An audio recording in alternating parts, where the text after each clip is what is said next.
आखिरी मौका था उसके पास उससे मिलने का। बड़ी मिन्नतों से वो मानी थी आखिरी मुलाकात के लिए। वो चाहता तो लड़ता, झगड़ता, गुस्सा करता, शिकायतें करता। आज ना दिल से दुआ देने का मन है तुम्हें, तो हमेशा खुश रहो, कोई परेशानी तुम्हें छू ना पाए, तकलीफ तुम्हारी जिंदगी में ना आए, और ये जो होंठ है ना तुम्हारे, ये होंठ हमेशा मुस्कुराते रहे। बस यही दुआ है, और वो भी दिल से। सुनो, कुछ कहना है तुमको। एक बात है जिसे बोला नहीं कभी, एक राज है जिसे खोला नहीं कभी। आज सब कहना है तुमको। सुनो, कुछ कहना है तुमको। कुछ कहने को होता हूं जिस वक्त कभी लब सिल जाते हैं उस वक्त तभी। या सुनो, इन्हीं लबों से छूना है तुमको। सुनो, कुछ कहना है तुमको।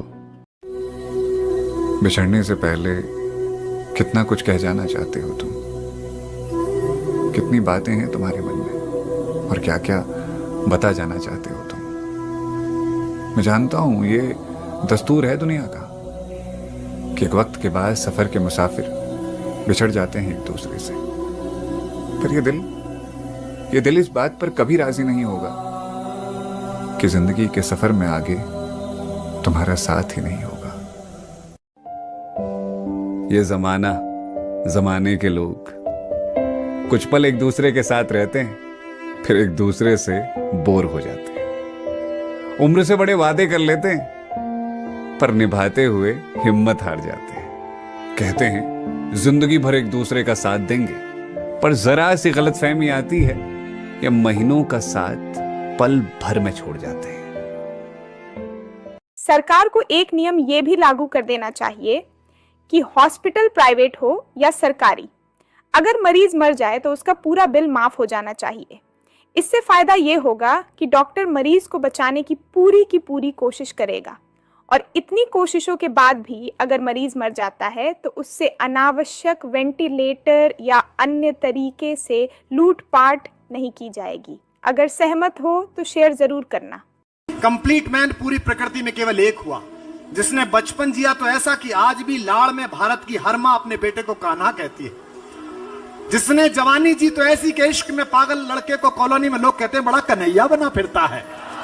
जिसने युद्ध रचाया तो ऐसा कि 5 निर्वासित बच्चों को विश्व की सबसे बड़ी अक्षौणी सेना के सामने विजय दिलाई, और जिसने ज्ञान दिया तो गीता जैसा उस पर 1000 नोबेल पुरस्कार कुर्बान किए जा सकते हैं। शक्ति अगर गलत हाथों में आ जाए तो वो हिटलर पैदा करती है, और शक्ति अगर जगत के मंगल के हाथों में आ जाए तो वो गांधी पैदा करती है, पटेल पैदा करती है, तिलक पैदा करती है, भगत सिंह पैदा करती है।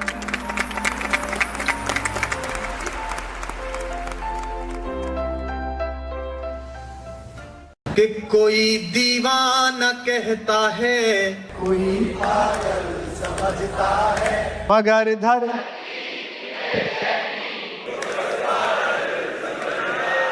मैं तुझसे दूर कैसा हूं, तू मुझसे दूर कैसी है, ये तेरा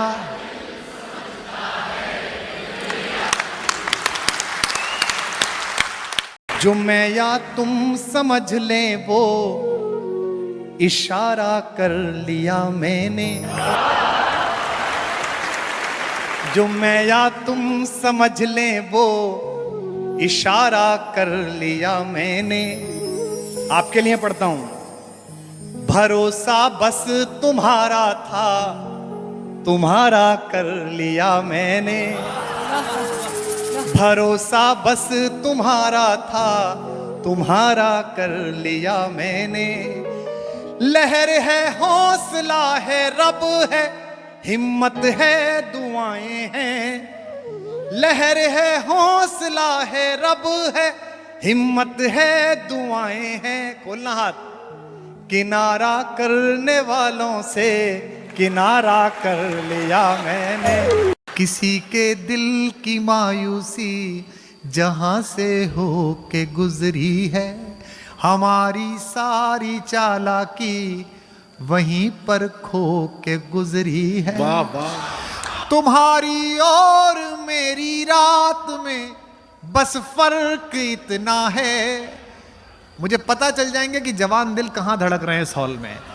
तुम्हारी और मेरी रात में बस फर्क इतना है, तुम्हारी सो के गुजरी है हमारी रोक, तुम्हारी सो के गुजरी है। करवा चौथ पर मैंने पत्नी से कहा था, भाई तू करवा चौथ का व्रत क्यों करती है? बोले इसलिए करती है कि इससे पति का स्वास्थ्य अच्छा रहता है, दीर्घायु होता है। हालांकि गाय के भूखे मरने से सांड के स्वास्थ्य का क्या संबंध होता होगा, कुछ होता ही होगा।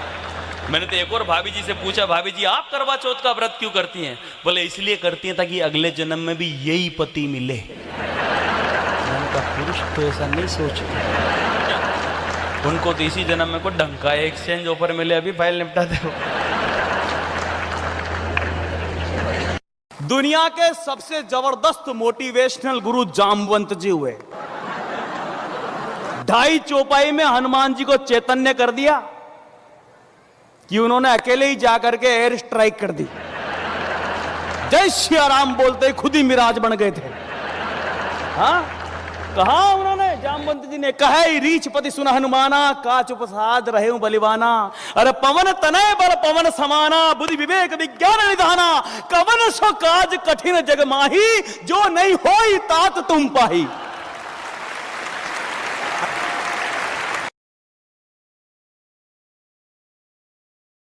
ये हमारे सुनील व्यास बीच में जब थोड़ा मौका मिला तो मंदिर गए। जाते ही पुजारी जी से बोले, पुजारी जी मुझे बहुत डर लग रहा है। तो पुजारी जी ने कहा अपना दायां हाथ आगे बढ़ाओ।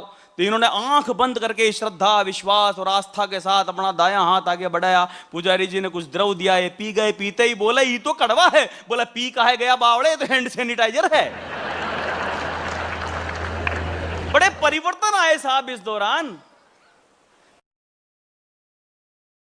फिल्मों का प्रभाव देखो आप, गानों का प्रभाव, फिल्मों के नामों का प्रभाव। एक सुंदर सी कार जा रही थी, उसके पीछे लिखा हुआ था सावन को आने दो। उससे जाके एक ट्रक ने बचीड़ खाई, जिसके पीछे लिखा हुआ था आया सावन झूम के।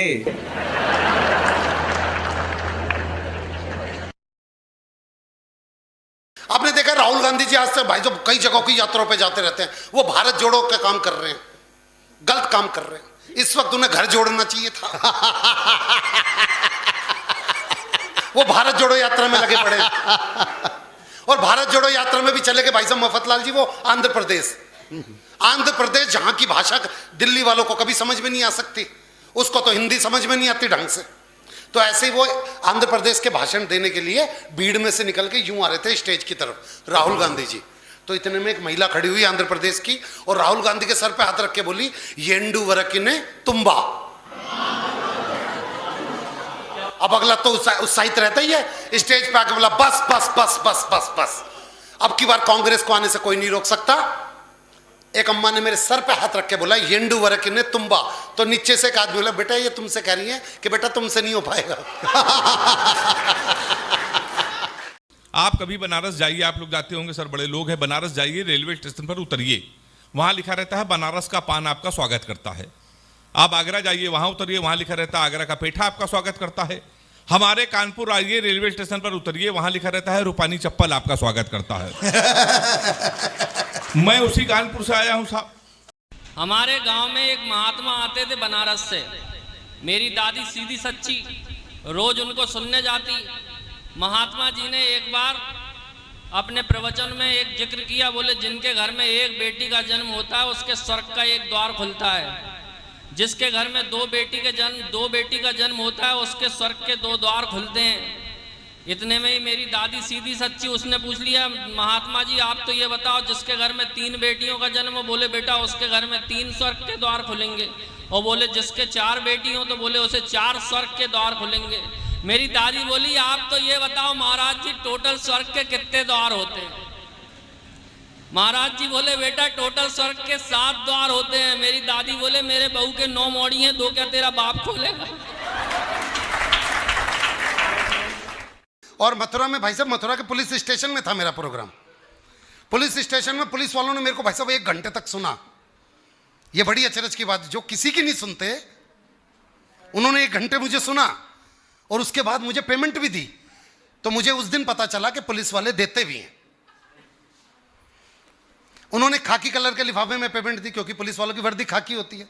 मैंने खाकी कलर के लिफाफे को यूं आकाश की ओर करा और साइड से बस थोड़ा सा ही फाड़ा था। इतने में एक कांस्टेबल ने मेरी गुद्दी पकड़ ली। बोले बेटे सरकारी कागज फाड़ दिया।